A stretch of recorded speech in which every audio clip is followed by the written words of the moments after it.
Welcome to Jacksonville, Florida for the CEC Convention.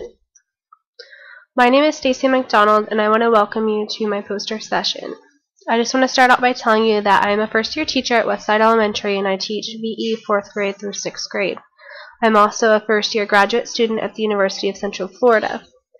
Aside from this, some hobbies that I have is that I am secretary of the Division of Autism and Developmental Delays. I work with Jim and I've been a part of CEC for a while. I've also presented at the National CEC with Anti-Bullying with Dr. Dan Ezell and Dr. Klein Ezell. The strand we'll be covering today would be Strand 1, which is School Climate and Discipline. School-wide approaches, behavioral support, functional assessment of behavior, and behavioral intervention plans are some of the topics that we will cover today. Some school-wide approaches that applied to this particular case study with the student I worked with include that as a first-year VE teacher, I've had to face many challenges. One is that this is the first year the school has pulled students out for ESC, so they're new to a lot of approaches as well as I am. So it was interesting to come up with a lot of resources for us to use. Some school-wide approaches for behavior we discovered might not always apply to students who are in a self-contained environment who have EBD or who are SLD with behavioral issues. School-wide approaches include following the 2 school rules, be kind and work hard. The school has asked me to keep a daily log of specific students, including the case study that I'm going to talk to you about today, and a behavior analysis will be coming in the future, and I've done all the paperwork for that and will be involved as soon as she's able to come in and observe. Functional assessments of behavior is something that I'm going to address, and it was done as a project for graduate school with UCF. And I want to show you some of my assessments that I collected for behavior, and I will show you this at the end of this presentation. Behavior intervention plans that I used were successful and include having the student take a walk with me, just relax, calm down during transition time. It worked, and when I did my behavior plan write-up, it worked. However, later on it was discovered that these interventions were not always successful and more interventions had to be put into play. Currently, the student used the intervention of helping kindergartners at activity when he completes all necessary work and follows all the school rules.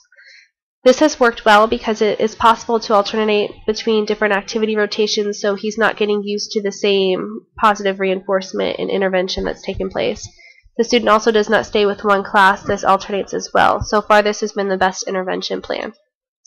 The student was chosen for the behavioral project was the one that was of particular concern. Based off of observation, there existed a lot of inappropriate behaviors, and it was posing problems academically for the learning of the student and his peers. The student was observed during language arts as well as transition to reading.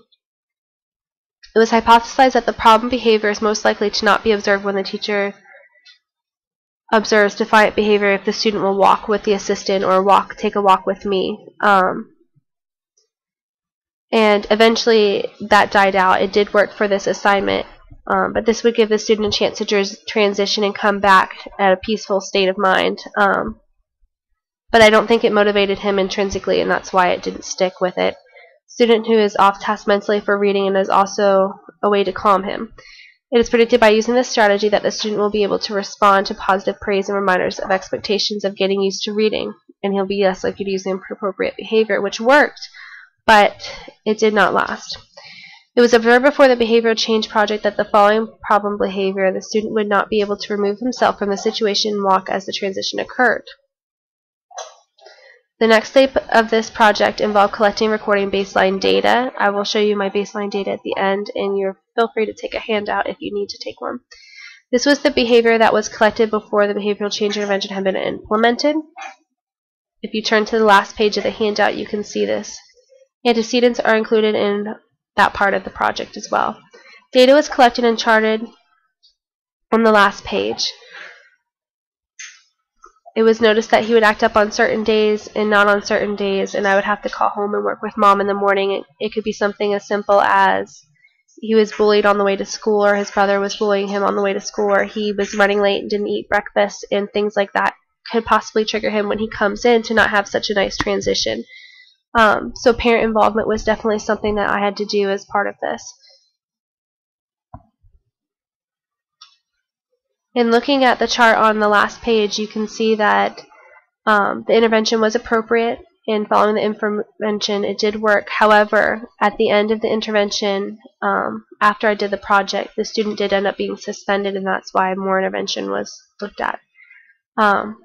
These are the 3 pages you'll see at the last handout, and this is where I recorded data. Since this project, I do keep a daily log, but I want to thank you for coming to my poster session, and it was a pleasure meeting you today.